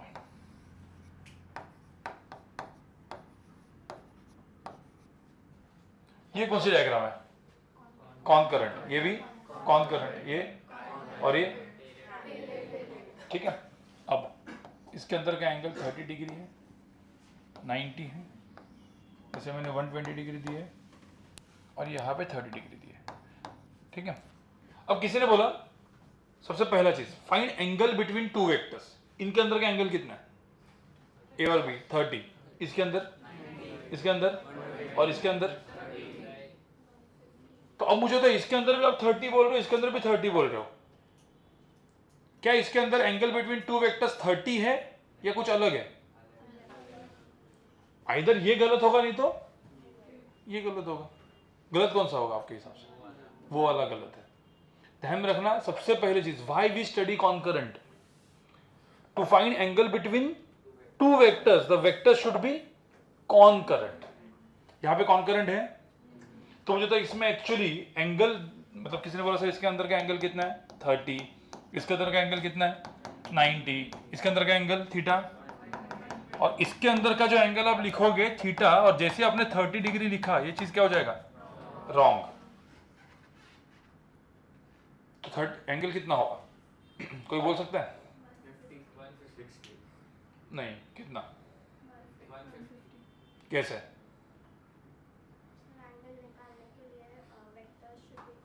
कॉन्करेंट। तो क्या करना पड़ेगा, बी को क्या करना पड़ेगा, शिफ्ट। तो बी को शिफ्ट करेंगे, पैरेलली शिफ्ट कर सकते हैं ना, तो इस वेक्टर में एक्चुअली पैरेलली शिफ्ट करेंगे, तो इस बी को मैं यहां से ऐसे करके शिफ्ट किया,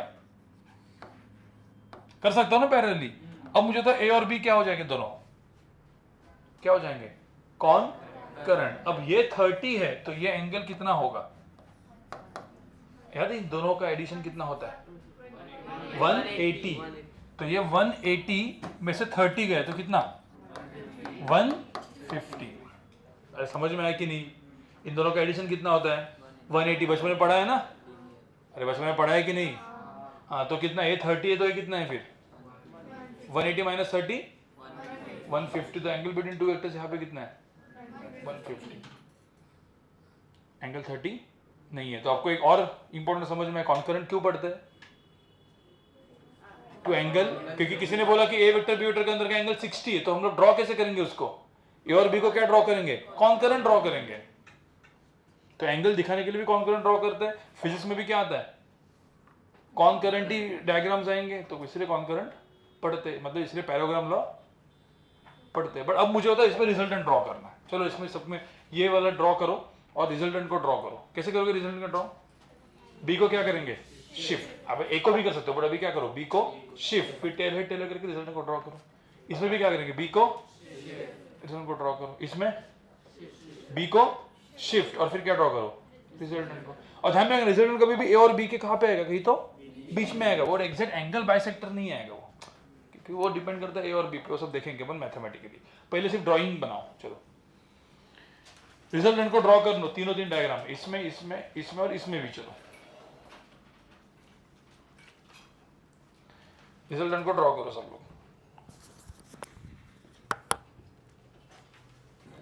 ओके, तो अभी सबसे पहले तो चीज मुझे बताओ, यहाँ पे ए वेक्टर बी वेक्टर, क्या करोगे पहले, बी को क्या करेंगे शिफ्ट, तो बी को शिफ्ट करेंगे, ये क्या हो गया टेल हेड, टेल हेड, पहले का टेल लास्ट वाले का हेड, ये क्या हो गया रिजल्टेंट।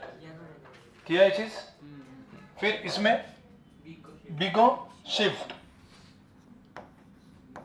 क्या करेंगे यहाँ पे टेल हेड, टेल हेड, पहले का टेल, ये हो गया मेरा रिजल्टेंट। ड्रॉ करने को आ गया सबका। फिर इसमें क्या, बी को shift, tail head, tail head, पहले का टेल, रिजल्टेंट, ऐसा होगा। तो इसमें तो यार ऑलरेडी ए और बी दिया था, किसी को ये डायग्राम दिया रिजल्टेंट ड्रॉ करना, तो कैसे करते हैं कि टेल हेड टेलर ऑलरेडी था ना, सीधा क्या ड्रॉ करते हैं रिजल्टेंट। तो यहां से सीधा अपन ड्रॉ करते तो क्या मिल जाता है यहाँ पे, अरे समझ में आया कि नहीं, या नहीं आया, तो रिजल्टेंट ड्रॉ करने आ गया। आपको रिजल्टेंट ड्रॉ करने आ गया मतलब आपको वेक्टर एडिशन आ गया ड्रॉ करने। पर अभी किसी ने बोला कि सर इसकी लेंथ 3 है, इसकी लेंथ 4 है, तो इसकी लेंथ बताओ। नहीं, इसमें पाइथागोरस लगेगा। इसकी लेंथ 3 है, इसकी लेंथ 4 है और ये परपेंडिकुलर है, अब इस पे लगेगा। तो पाइथागोरस इस पे लगता है सिर्फ, पर बाकी लोगों के लिए क्या, इसकी लेंथ 3, इसकी लेंथ 4, इसकी लेंथ कितनी पता नहीं। उसके लिए अपने को लगता है पाइथागोरस एंड ट्रिग्नोमेट्री, जो बचपन में पढ़ी है, ठीक है। तो मैं क्विकली एक पेज में जो ट्रिग्नोमेट्री एंड पाइथागोरस जो बचपन में पढ़ा है वो देखेंगे, इसको कंबाइन करेंगे, इतना ही पढ़ेंगे आज। 4:30 बजे का लेक्चर, अब 2.5 घंटे के लिए बड़ा लेक्चर है। बट अभी समझ में आ रहा है कि नहीं आ रहा है? ठीक है। अब ध्यान में रखना, ये सब कुछ क्यों पढ़ रहे हैं ट्रिग्नोमेट्री पाइथागोरस, क्योंकि इससे फिजिक्स के क्वेश्चन सॉल्व होने वाले। फिर जो मैंने फिजिक्स पढ़ा है एक घंटे में, जो मैंने आपको बताया वैसा फिजिक्स पढ़ेंगे, ऐसा मैथ्स पढ़ेंगे, दोनों कंबाइन करेंगे, पूरा न्यूमेरिकल सॉल्व हो जाएंगे। तो मैंने आपको पूरा ग्लिम्स दिखा दिया, ठीक है। एक मिनट, अभी एक मिनट। पाइथागोरस क्या होता है? पाइथागोरस थ्योरम क्या होता है? इसकी लेंथ a, इसकी लेंथ b, इसकी लेंथ कितनी होती है? अरे सी मत बोलो, कितनी? a और b के टर्म्स में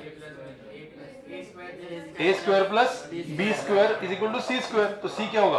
अंडर रूट ऑफ, अरे अंडर रूट ऑफ क्या? a square plus b square.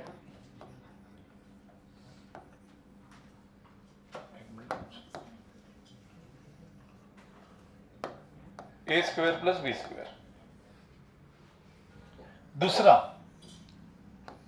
और ये चीज तो मैं अगले लेक्चर में भी बताऊंगा, क्योंकि अगले लेक्चर में भी कुछ 4-5 लोग और आएंगे, तो मुझे वो बताना पड़ेगा। तो ये जो लास्ट क्लास का पार्ट है, मैं एक बार जस्ट रिवीजन करूंगा अगले इसमें भी, ठीक है। क्योंकि 2 घंटे के बाद आदमी ऐसा थोड़ा सा हेवी हो जाता है, ठीक है। अब मुझे बताओ, ये हाइपोटेन्यूस है L और ये एंगल थीटा है। तो कोई बोल सकता है इसकी लेंथ ये होता है अपोजिट, और ये क्या होता है? एडजेसेंट। तो क्या लिखते हैं आप? साइन थीटा की वैल्यू क्या लिखते हैं? और ये साइन थीटा अपोजिट अपॉन क्या? हाइपोटेन्यूस कितना है? L। और कॉस थीटा कितना होता है? Adjacent upon L। तो मतलब कोई किसी ने बोला मुझे अपोजिट लेंथ कितनी होगी, अपोजिट की लेंथ कितनी होगी, तो L को यहां पे लेके जाएंगे तो क्या मिलेगा? L sine theta. अरे L साइन थीटा दिखता है ना। और मुझे बताओ यहां पे एडजेसेंट लेंथ कितनी होगी? एडजेसेंट L इंटू क्या? अरे L को इधर लेके जाए तो क्या होगा? L। हाँ, तो मुझे बताओ ये L है, ये थीटा है, तो ये कितना हो गया? L क्या? L क्या? Sine theta. और ये क्या हो गया? L cos theta. अरे भाई समझ में आया कि नहीं? अभी आपको पूरे 2 साल याद रखना है ये 2 चीजें, पाइथागोरस थ्योरम, और यहाँ पे हाइपोटेन्यूस क्या दिया है? L। ये एंगल क्या दिया है? थीटा। तो इसके सामने वाला क्या होगा? L साइन थीटा, एडजेसेंट वाला L कॉस थीटा। K क्यों आया? ये चीज ऑलरेडी बचपन में पढ़ी है, बट ये लिखने का नहीं वापस, क्योंकि ये लिखोगे तो ये लिखोगे ना, हमेशा थोड़ी ये लिया ये दिया ये निकालना ये अपॉन है, ऐसा करके थोड़ी करोगे। आपको क्या चाहिए? बहुत ही स्पीड, फास्ट। तो याद रखने का, L है थीटा है, तो ये क्या हो जाएगा? L sine theta. ये क्या हो जाएगा? L cos theta. एकदम दिमाग में फटाफट। सबको समझ आया? तो ये 2 डायग्राम ऐसा एक पेज पे बना के रखो, बहुत इंपॉर्टेंट चीज है, और डायरेक्टली याद रखना है। L theta, L sine theta, L cos theta. अब बड़े बड़े क्वेश्चंस को सॉल्व करने के लिए कैसे काम में आएंगे वो बताऊंगा मैं, बट पहले ये चीज लिखो, ठीक है? ओके। अब मुझे बताओ, मैं वो टेबल वगैरह नेक्स्ट लेक्चर में बना के दूंगा, साइन 30 कॉस 30 वो सब आपके ऑलरेडी बनाए हुआ है। बट आज के टाइम में, आज के लिए मुझे जो अभी, क्योंकि अभी टाइम नहीं बचा है, तो अपने को 2 वैल्यूज अपने को याद रखने हैं। मुझे बताओ एक्चुअली साइन 60 कितना होता है? √3/2, और कॉस 60 1/2। बाद में मैं बहुत सारे वैल्यूज लिख के दूंगा, अभी के लिए आज के लिए सिर्फ इतना। मुझे एक सिंपल सी बात बताओ, सपोज एक ऐसा ट्रायंगल है जिसमें ये दिया है 10 और ये एंगल दिया है 60 डिग्री, तो ये 2 लेंथ कैसे निकालोगे अभी आप? अभी बताया मैंने, ये L है थीटा है, तो ये क्या होता है? L साइन थीटा, और ये L, हाँ, तो ये 2 ने वैल्यू करके मुझे बताओ ये 2 वैल्यूज कितनी है? लिखो लिखो, देखो वो सब लिखने की जरूरत है क्या भाई? वो सब लिखने की जरूरत नहीं है, अभी डायरेक्टली याद क्या रखने का था? L है थीटा है, तो ये क्या था? L कॉस थीटा, और ये L, ये सब लिखने की जरूरत नहीं है, डायरेक्ट कर। बचपन में करते थे ना वो सब, अपोजिट अपॉन दिस करके एक इंटू कर। अभी डायरेक्ट क्या याद रखने का भाई? ये 10 है 60 है, तो ये L है और थीटा है, तो ये क्या हो जाएगा? 10 क्या? साइन 60, और ये 10, अरे अभी तो पढ़ा ना कैसे, L sin theta L cos theta. अब sin 60 की वैल्यू कितनी है, तो 10 इंटू क्या, √3/2 कितना हुआ यहाँ पे, ये 2 और इधर 5 बचा ना, तो क्या हुआ 5√3, और 10 cos 60 कितना, 10 इंटू हाफ कितना हुआ। तो भाई ये सब कुछ जो चीज है ये अभी आपको यार आपको करनी पड़ेगी ना ये सब, ये तो और ये क्या है 9th 8th 9th का बेस है, ये तो आपको आना चाहिए। अब जिसमें ये भी जिसका भी वीक है भाई, घर पे जाके अभी 2 महीने के अंदर पूरा बेसिक मैथ्स अच्छा करना है। बेसिक मैथ्स के ऊपर हम कुछ लेक्चर्स रखने वाले हैं आपके किशन सर के, एकदम बेसिक मैथ्स 9th 10th वाला, तो उनमें भी बैठो सब लोग। ऐसा मत समझो कि हमको तो मैथ्स आता है, नहीं, बैठो पूरा का पूरा बेसिक क्लियर करवा देंगे और फिर बैठेंगे। क्योंकि ये हम लोग भाई कोई भी जेई और नीट के क्लास में ये सब नहीं पढ़ा जाता, खड़ाखड़ कर लेते आगे। हम पढ़ा रहे क्यों, क्योंकि हमने आपको बताया हम 0 से स्टार्ट करेंगे, 0 नहीं माइनस, और ऊपर जाएंगे, और अपर लेवल का भी पढ़ाएंगे, तो अपन वो पढ़ाएंगे। हाँ, और मैक्सिमम जो सीईटी की कोचिंग क्लासेस होते हैं जो लोकल, वो नीचे से चालू करते हैं, एकदम धीरे धीरे पढ़ाते हैं, बट वो ऊपर तक नहीं जा पाते, वो इधर तक आके रुक जाएंगे। हम कहाँ पे जाएंगे, इधर से एकदम ऊपर तक। ऊपर तक पढ़ने का रीजन क्या होता है, जब आप ऊपर तक पढ़ते हो ना तो नीचे वाला आराम से समझ में आता है। ये नहीं समझ में कोई दिक्कत नहीं, बट इधर तक तो समझ में है ना, तो नीचे वाली सारी एग्जाम्स आराम से हो जाती है। तो इसलिए कभी भी अपर लेवल का पढ़ने का होगा, अभी मैं आपको बताऊंगा। और अपर लेवल भी हम इजी करने की कोशिश करेंगे जितना भी हो सकता है उतनी, ठीक है। अभी कुछ लोगों ने वो लेक्चर मेरे देखे होंगे तो आपको समझ में आएगा अपर लेवल पे अपन एकदम इजी करेंगे, ठीक है। बट ये समझ में है, हाँ एकदम जस्ट थोड़ा सा फास्ट, ठीक है। ये जस्ट बताओ, ये 12 है और एंगल 60 है, तो क्विकली बताओ भी ये और ये क्या होगा। हाँ, तो ये क्या करेंगे, 12 sin 60, 12, तो 12 sin 60 मतलब 12 इंटू √3/2 कितना, 6√3, एंड 12 cos 60, 12 इंटू हाफ कितना, 6, क्विक फास्ट, बराबर ना, 12 इंटू हाफ। क्या यूज किया अपन ने, यही। अब ये 30 होता, 45 होता, तो तब टेबल अपने को याद रखना, वो सब अगले लेक्चर में, क्योंकि मुझे पता है अगले लेक्चर में 4-5 लोग और आ जाएंगे, तो मैं थोड़ा सा ये और ये लेक्चर का मिक्स करके बता दूंगा, ठीक है। अब प्रॉब्लम क्या है, कोई बोलेगा सर ये सब चीज जो आपने पता है, ये और ये, इसका स्केलर वेक्टर में क्या काम, क्वेश्चन मार्क है ना। तो अब मैंने क्या बोला, देखो अभी अपने को एक्चुअल में क्वेश्चन कैसे आएंगे फिजिक्स में, ये बॉटल है, इस बॉटल को किसी ने यहां से खींचा F1 फोर्स से, कितना, 2 न्यूटन। किसी ने इसी बॉटल को ऊपर खींचा F2 फोर्स से, कितना, 3 न्यूटन। और बोला भी जो बॉटल थी ये कहां पे जाएगी, इसके ऊपर नेट फोर्स है, रिजल्टेंट फोर्स कितना होगा। तो आपने सपोज पढ़ा नहीं होता तो आंसर क्या देते हैं आप, F1 + F2, तो 2 + 3 कितना, 5। तो क्या इसमें 5 आंसर है, नहीं, तो आंसर क्या है, रिजल्टेंट फोर्स कितना है, क्वेश्चन नंबर 1 करो जरा भाई, कितना होगा क्वेश्चन, क्या करना पड़ेगा भाई, दोनों चीजें पढ़ाई थी ना मैंने, क्या करना पड़ेगा यहाँ पे, अरे F2 को क्या करना पड़ेगा, शिफ्ट, फिर क्या ड्रॉ करना पड़ेगा, रिजल्टेंट, और फिर जो पाइथागोरस ट्रिग्नोमेट्री पढ़ी होगी उसमें कुछ लगाओ और करो। रिजल्टेंट फोर्स कितना होगा, कितना आया, √13, कैसे आया √13। अभी न्यूटन में सब मत लिखो, 2 और 3 ऐसा करके लिखो, मतलब न्यूटन में लिखा है 3 है, ठीक है। तो क्या करेंगे इसमें, पहले क्या करेंगे, F2 को क्या करेंगे, शिफ्ट, पहले F2 को शिफ्ट किया, ये कितने का है, 3 न्यूटन, फिर किसको ड्रॉ किया, रिजल्टेंट को। तो रिजल्टेंट का अभी मुझे होता, रिजल्टेंट का मैग्नीट्यूड कितना आया, तो रिजल्टेंट का जो मैग्नीट्यूड है कैसे लिखेगा, FR वेक्टर ऐसा मत लिखो, क्या लिखने का ऐसा, mod of FR is equal to कितना है, अंडर रूट ऑफ कितना,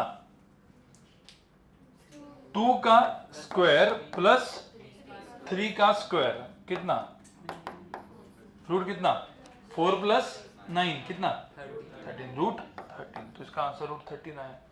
हाँ, हम अभी नेक्स्ट जैसे ए वेक्टर बी वेक्टर वगैरह यूज करेंगे, बाद में अपन वो न्यूटन, क्योंकि यूनिट्स तो हम लोग बाद में यूज कर लेंगे जब फिजिक्स एक्चुअली पढ़ेंगे तब।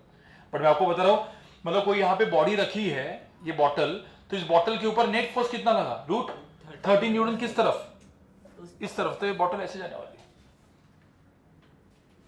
समझ में आया।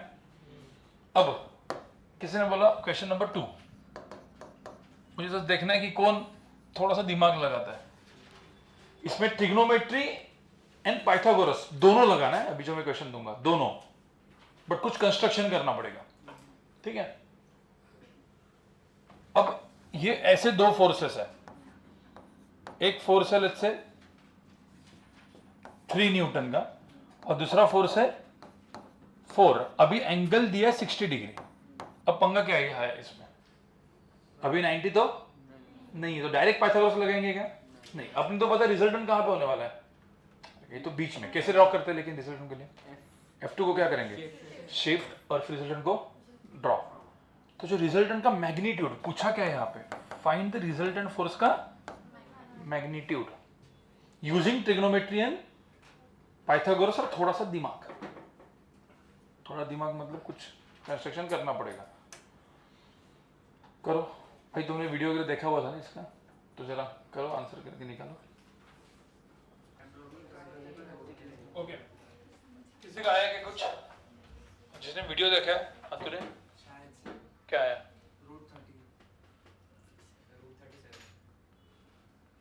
देखो, जिसने थोड़ा सा कुछ इसको आइडिया होगा तो मैं एक स्टेप आगे लेके जाता हूँ, एक स्टेप, ठीक है।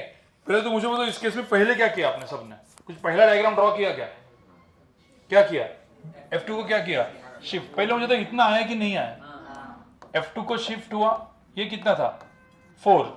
फिर रिजल्टेंट को ड्रॉ किया,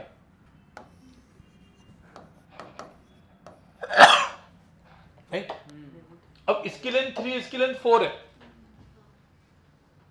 क्या ये पाइथागोरस यहाँ पे सीधा लगेगा? अब कोई बोलेगा सर पाइथागोरस लगाने के लिए, अब कुछ लोगों ने डायरेक्टली यहां से राइट एंगल बनाया होगा 2, उससे कुछ होगा नहीं।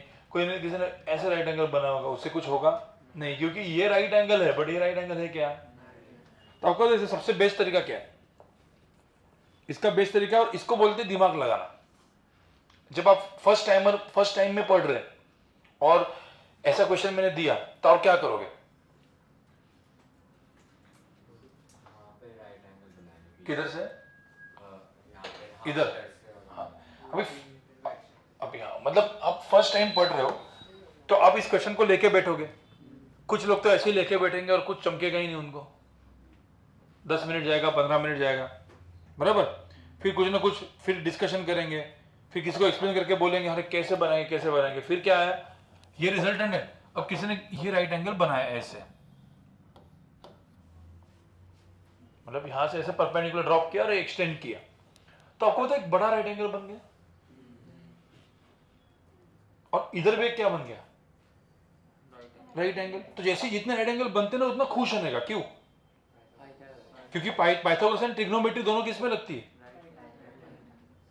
अब मुझे एक बात बताओ, ये एंगल 60 है, तो ये एंगल कितना है?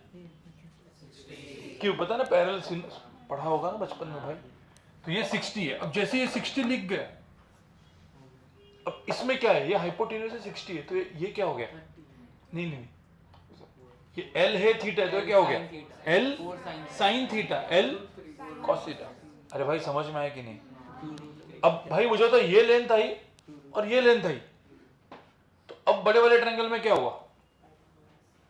क्या लग गया? अब भाई ये लेंथ आई तो ये टोटल लेंथ आई ना, और फिर ये लेंथ भी आई, तो क्या लग गया अपना?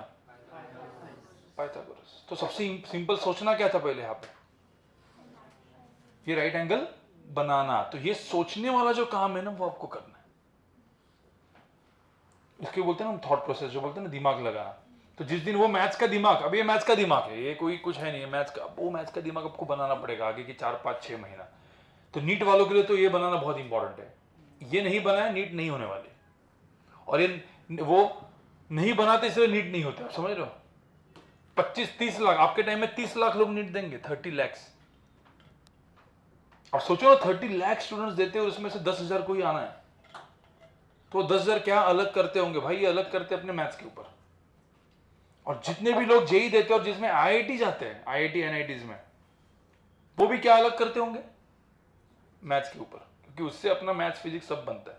और आदमी जो जिंदगी में सबसे ज्यादा पैसा कमाता है ना लाइफ में, उसका मैथ्स स्ट्रांग होता है, क्योंकि maximum investment bankers, maximum share market में जो बहुत ऊपर पैसा कमाते हैं, ट्रेडर्स, इनका ये सब इंजीनियरिंग वाले लोग हैं। तुमको बोलता सर ट्रेडिंग वाले तो लोग तो कॉमर्स होनी चाहिए, इन्वेस्टमेंट बैंकर्स कौन होने चाहिए? कॉमर्स। कोई नहीं भाई, सब इंजीनियर्स ही है। क्योंकि क्या स्ट्रांग होता है? मैथ्स। और डॉक्टर्स को तो बेचारों को मजदूरी करनी है 12-12 घंटा, पैसा कमाएंगे, बट इंजीनियर्स लोग आराम से कमाएंगे। डॉक्टर्स लोग 12 घंटा, भाई ओटी होती है ना, पता है ना, ओवर टाइम वगैरह लगता है। भाई ऑपरेशन चल रहा है, तुम ठीक है, नहीं अभी तो मेरे को मजा मारने जानी है नहीं करेंगे ना। तो डॉक्टर्स को बहुत मजदूरी करनी पड़ती है। मजदूरी मतलब हार्डवर्क बहुत होता है, इसीलिए नीट का पेशेंस लेवल भी वैसे ही होता है। नीट में पता है ना, बायोलॉजी लोग पढ़ते रहते हैं, और इवन एमबीबीएस में जाने के बाद भी पढ़ते रहते हैं। डॉक्टर्स लोग एमबीबीएस में जाने के बाद भी पढ़ते हैं। इंजीनियर्स लोग जैसे ही फर्स्ट ईयर में गया, जिंदगी जीना चालू, जो 12th तक ही पढ़ना है, और 12th के बाद कोई इंजीनियर पढ़ता नहीं है। बट डॉक्टर्स को और 5 साल, 5 नहीं 8 साल, सॉरी, ये बताया कि नहीं लोगों को? बताया ना। हाँ, तो ये पढ़ना पड़ेगा, क्योंकि आप वो अल्लाह सपोज आपका नहीं होगा, ठीक है, और फिर आप बोलोगे मुझे एमबीबीएस डॉक्टर बन के एमडी करना है, सर्जन बनना है, तो भाई सर्जन बनना मतलब पेशेंस लेवल बहुत लगता है ना। आगे आदमी तड़प रहा है, सब कुछ हो रहा है, और आपकी पेशेंस, आपका इमोशनल क्वेश्चन इतना होना चाहिए कि ये सब कुछ संभाल के भी आप उसको ट्रीट कर रहे हो, ठीक है। तो ये सब चीज़ें भी बहुत इंपॉर्टेंट है। सीधा से वैसा नहीं, नीट सब बोल रहे हैं, नीट करना है तो नीट करने पड़े, समझ रहे? तो ये सब कुछ भी, मैं कोई डिमोटिवेट नहीं कर रहा हूँ, मैं आपको हकीकत बता रहा हूँ आगे की। तो सब कुछ दिमाग में रख के ही करो जिनको एमबीबीएस करना है। नीट में और भी ऑप्शंस है, बायोलॉजी कर सकता है, microbiology, biotechnology, genetics, genetic engineering, आजकल तो रोबोटिक्स एंड बायो भी मिक्स हुआ है, क्योंकि रोबोटिक आर्म्स वगैरह सब कुछ आ रहा है, तो इसके अंदर भी बहुत स्कोप है। तो स्कोप अभी बहुत बढ़ रहा है, ठीक है। तो ऐसा नहीं सिर्फ बायोलॉजी मतलब एमबीबीएस डॉक्टर, एंड बायोलॉजी मतलब बहुत सारी चीज़ें भी हो सकती है, ठीक है। तो मुझे इसका क्विकली आंसर बताओ जरा, क्या होगा? जस्ट निकालो एक बार सब लोग। लास्ट का क्वेश्चन, बड़ा लेक्चर हो गया, बट 2.5 घंटे का लेक्चर चल रहा है ना आपका, या 2 घंटे का चल रहा है? हाँ, जो एकदम फर्स्ट टाइम आए होंगे उनके लिए, बेचारों के लिए। फर्स्ट टाइमर कौन है अभी? आज एकदम फर्स्ट टाइमर कौन बैठा है? वो तुम लोग फर्स्ट टाइमर हो क्या? भाई समझ में आया कि नहीं आया? कंफर्म आया? हाँ, वो पहला वाला पार्ट भी आया फिजिक्स का, ये वाला पार्ट भी आया, ठीक है। ये वाला पार्ट अगले लेक्चर में वापस में थोड़ा सा डिवीजन करके हम आगे बढ़ेंगे, ठीक है। चलो, तो ये चीज क्या हो गया? 4, तो इसको क्या लिखेंगे अपन? इसको क्या लिखेंगे? 4 sin 60, इसको क्या लिखेंगे? 4 cos 60। 4 sin 60 कितना होता है?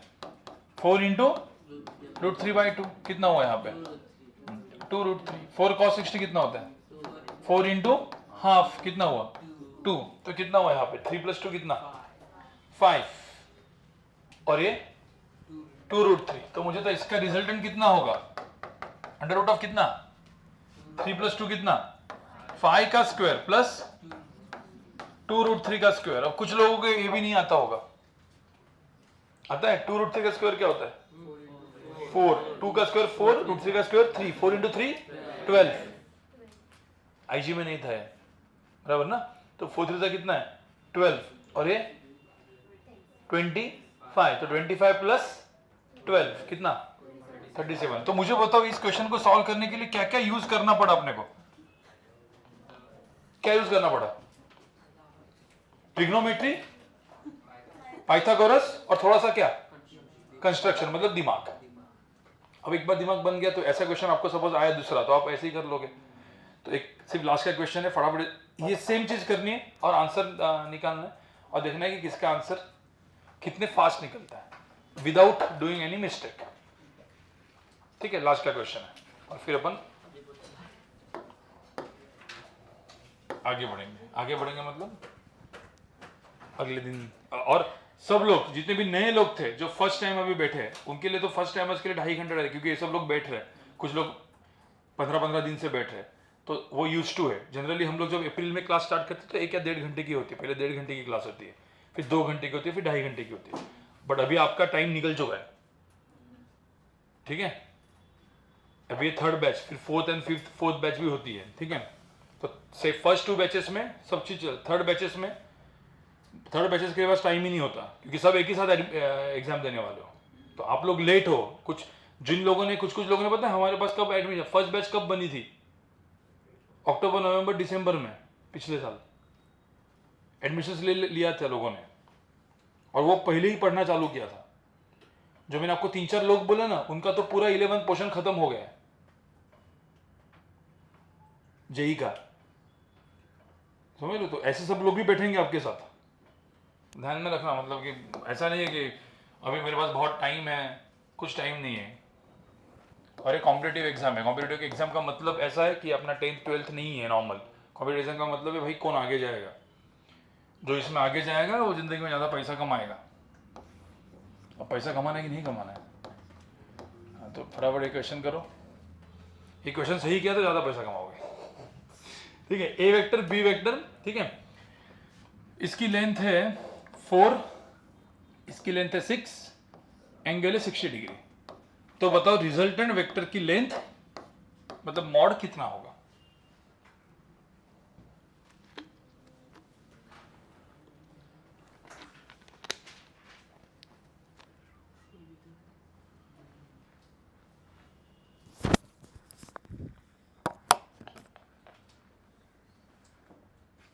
ओके, किसी का आया ये चीज, क्या आया, रूट क्या, रूट 76 आया क्या लोगों का, नहीं, तुम्हारा आया भाई, नहीं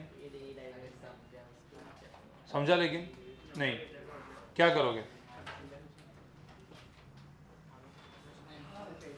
देखो तुम लोग आई थिंक नए हो ना, चारों चार, फर्स्ट लेक्चर है, ठीक है। तो तुमको आज के लेक्चर में ये समझना है कि भाई करना क्या कर रहे हैं अपन, सब कुछ पढ़ रहे हैं, मतलब एक्चुअल में क्या पढ़ रहे हैं। बेसिक 9th and 10th, जो सपोज थोड़ा सा भी आपका वीक होगा तो प्रॉब्लम आएगा, तो उसका वीक के हम लोग एक मैथ्स के कुछ लेक्चर्स लगाने वाले हैं। बट इतना समझो कि मेजॉरिटी आपको ये जो चीज़ है, देखो ये अब जो मेरे साथ एक बार करो, तुमने क्या क्या किया, पहले क्या करोगे, बी को क्या करोगे, शिफ्ट, तो बी को पहले शिफ्ट करेंगे, फिर उसके बाद रिजल्टेंट को ड्रॉ करेंगे। अब इसके बाद क्या करेंगे बताओ, इसके बाद क्या करेंगे, कंस्ट्रक्शन, मतलब क्या 90। तो यहां से अपन एक ऐसा ड्रॉ करेंगे, यहां से एक, अरे ऐसे किया ना अपन ने, फिर ये 60 है तो ये भी कितना है। अब यहाँ पे क्या करेंगे, क्या चीज लगाएंगे, अपन ने 2 चीजें पढ़ाई थी, ट्रिग्नोमेट्री एंड पाइथागोरस। तो पहले ट्रिग्नोमेट्री 6 से 60, तो ये क्या होगा L थीटा, तो L साइन थीटा, तो ये क्या हो जाएगा 6 इंटू क्या साइन 60, और ये चीज 6 इंटू कॉस 60। अरे भाई समझ में आया कि नहीं आया समझ में, हाँ। तो 6 साइन 60 कितना होता है, हाँ, तो 6 इंटू क्या √3/2, तो कितना 3√3। ये 6 इंटू कॉस 60 मतलब कितना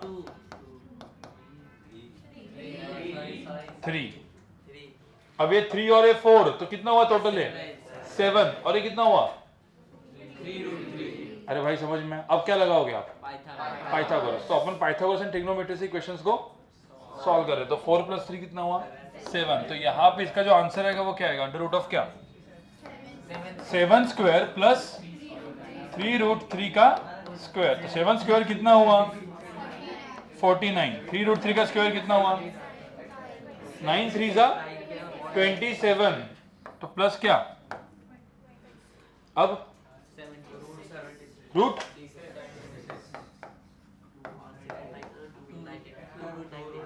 टू रूट, बस।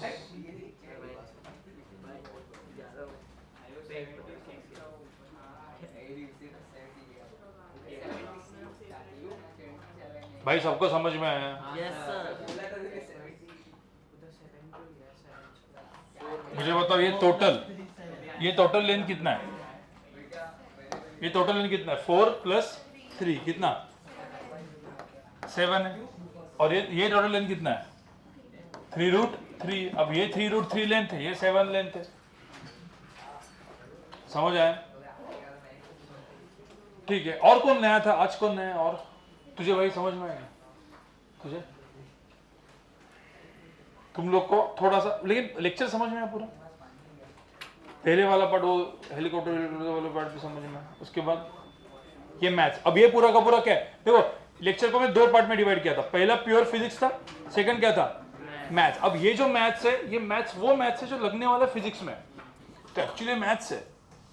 बट आप समझो कि ए और बी की जगह फोर्सेस आएंगे, वेलोसिटीज आएंगे, तो आपको तो मैथ्स तो लगने वाला है ना। तो कोई भी चीज अच्छा करना है, मैथ्स करना पड़ेगा। तो कोई बोलता है मुझे मैथ्स अच्छा नहीं तो मैं कॉमर्स ले रहा हूं। अरे भाई, कॉमर्स में भी क्या है? तो कॉमर्स भी नहीं कर पाएगा, फिर क्या लेना पड़ेगा आपको?